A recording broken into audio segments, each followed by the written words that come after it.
మహాగణుడువు మహోన్నతుడు అయిన మా ప్రియ పరలోకపు తండ్రి, మీ ఘనమైన శ్రేష్టమైన నామాన్ని బట్టి వేలాది వందనాలు చెల్లిస్తున్నాం. నిన్నటి దినమంతా మమ్మల్ని కాచి కాపాడి మీ పరిశుద్ధ రెక్కల క్రింద క్షేమమును ఆరోగ్యమునిచ్చి నడిపిస్తున్న దేవా మీకు వందనాలు. ఈ రోజును ప్రభా ఆయుష్గా మాకు మరొక దినమును పొడిగించావు. అందుని బట్టి మీకు వందనాలు చెల్లిస్తూ ఉన్నాం.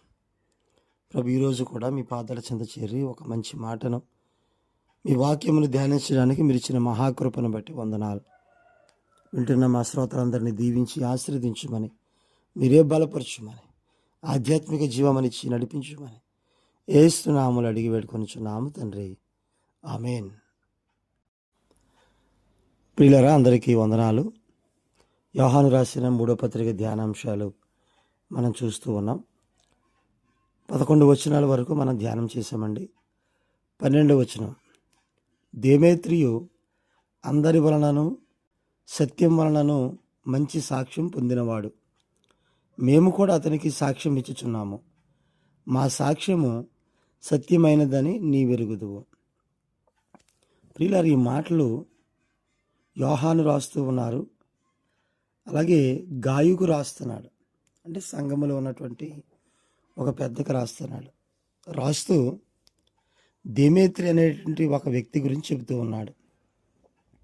ఈ దేమేత్రి అందరి వలన సత్యం వలన మంచి సాక్ష్యం పొందాడు.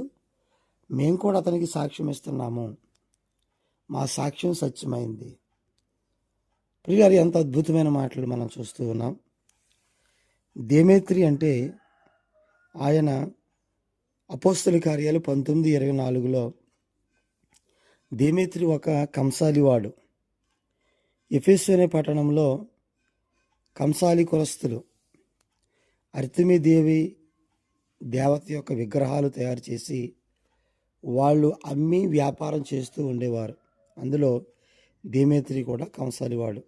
అయితే అక్కడ పౌలు పరిచర్య ప్రారంభించిన తర్వాత విగ్రహాలను కొనడం కానీ, విగ్రహాలను పూజించడం కానీ, చాలామంది విగ్రహారాధన మాని క్రీస్తులోకి వచ్చినప్పుడు వారి వ్యాపారం పడిపోద్ది. అప్పుడు దేమేత్రి పౌలు యొక్క పరిచర్యని, పౌలు యొక్క దేవుని గురించినటువంటి మాటలని, సువార్తను వ్యతిరేకిస్తాడు ప్రారంభంలో. కానీ తరువాత మరలా పౌలు గారి సువార్త వల్ల క్రీస్తును అంగీకరించి సంఘములో చేర్చబడి ఒక మంచి సాక్ష్యం పొందినవాడుగా మనం చూస్తూ ఉన్నాం. ప్రియులారా, దేమేత్రి ఒకటి అందరి వల్ల, రెండవది సత్యం వల్ల మంచి సాక్ష్యం పొందాడు. ప్రియులారా, మన సాక్ష్యము ఎలా ఉంది? మన గురించి ప్రజలు ఏం చెప్పుకుంటున్నారు?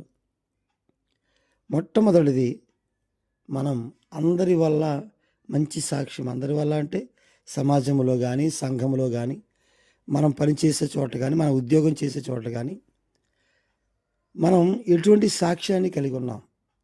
ప్రియులారా, సాక్ష్యం అంటే క్రీస్తు యొక్క లక్షణాలు ప్రతిబింబించడమే. మన కోసం మనం మంచి పేరు తెచ్చుకోవడం అని కాదు.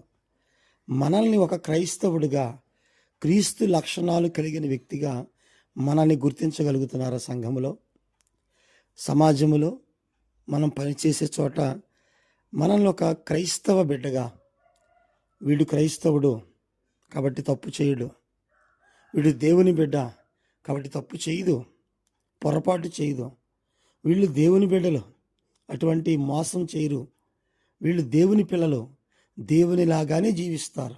ప్రియులారా, ఇది మనం పొందాల్సిన మంచి సాక్ష్యం.